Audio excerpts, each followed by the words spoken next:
can look at it if you want to read it. I'm going to depart from it a little bit. First, I want to address a couple of things. First of all, 2141 is a very simple bill. And all it says is we're going to withdraw from the SBAC, the Smarter Balanced Testing regime. It does not necessarily withdraw from developing Iowa core standards. It does not stop the process of whatever you think you have to change here. It's just a very simple bill that says we're going to withdraw from Smarter Balanced. The reason the director shall cite as the basis for exiting the consortium shall be the General Assembly's opposition to the Common Core Standards Initiative and any assessment system aligned to the Common Core state standards. So with a nice, simple, short bill like that, the question becomes for everybody in this room is that a good idea? And the answer is yes, it is a good idea to withdraw from that. So starting off, I'd like to address, even though he's not here, Mr. Behrends' hit and run for talking about how he's going to vote against this and how he's a big fan of Common Core, and then ducking out quickly. If Mr. Behrends and some other supporter of the Common Core here in Illinois, I'm from Illinois, in Iowa, wanted to debate, and they could even bring in Mike Petrelli, who's pro-Common Core from the Fordham Institute, wanted to debate three of our side who are skeptical of the Common Core in front of a group of undecided citizens, and we pulled out every fact and every figure of the things that you say it's why it's worth having, and why somebody else would, and why we would say it's not worth having. On a balance of the preponderance of the evidence of that debate, your side would lose. Because what's really happening here is Common Core is not what you say it is. It is not what Mr. Behrends says it is. It is not a standards of robust content curriculum. It's just not.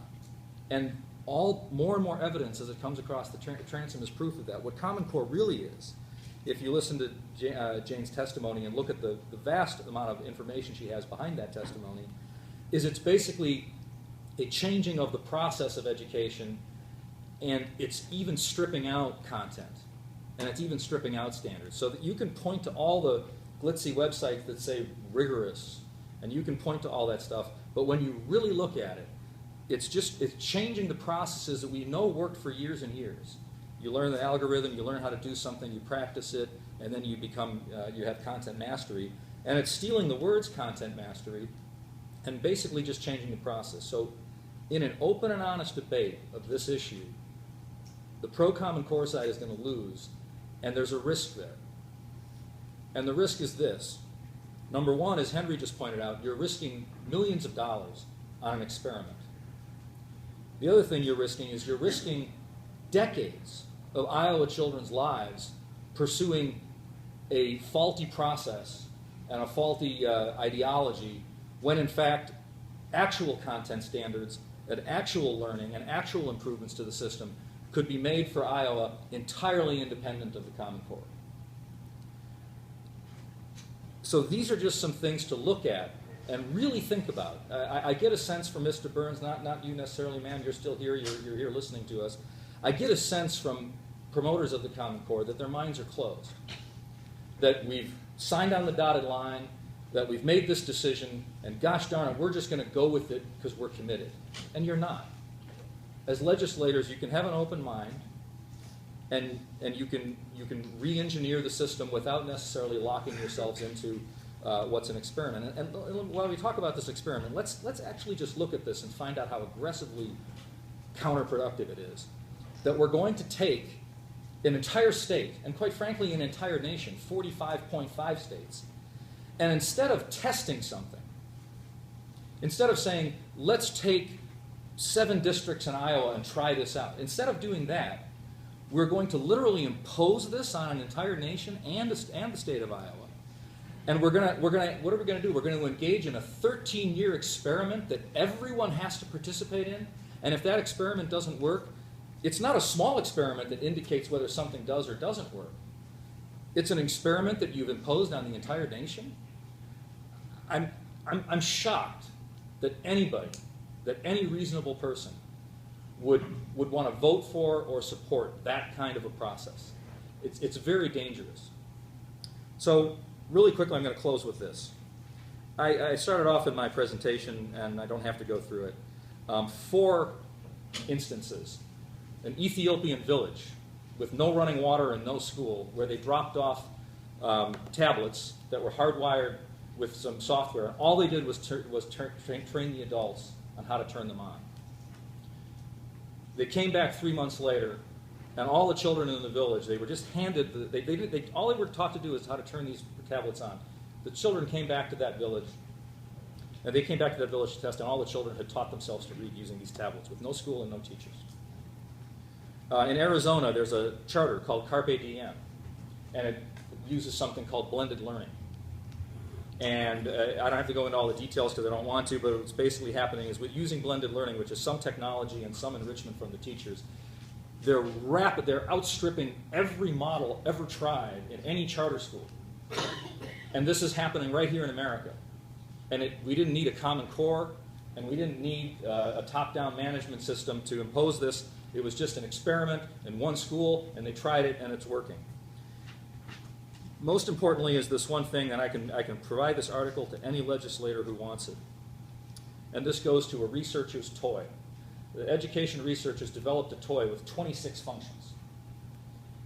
And they had one set of kids over here, and they just showed those kids one function. They said, here's a function of this toy. If you do this, the toy will do that. Go and play with it. And then they went with the other kids, and they just gave them the toy and said, go play. The results of the experiment were stunning in that the children who were given the one function discovered only a few other functions that the toy had, while the children who were just told to go play discovered 4, 5, 6, 7 functions that the toy had.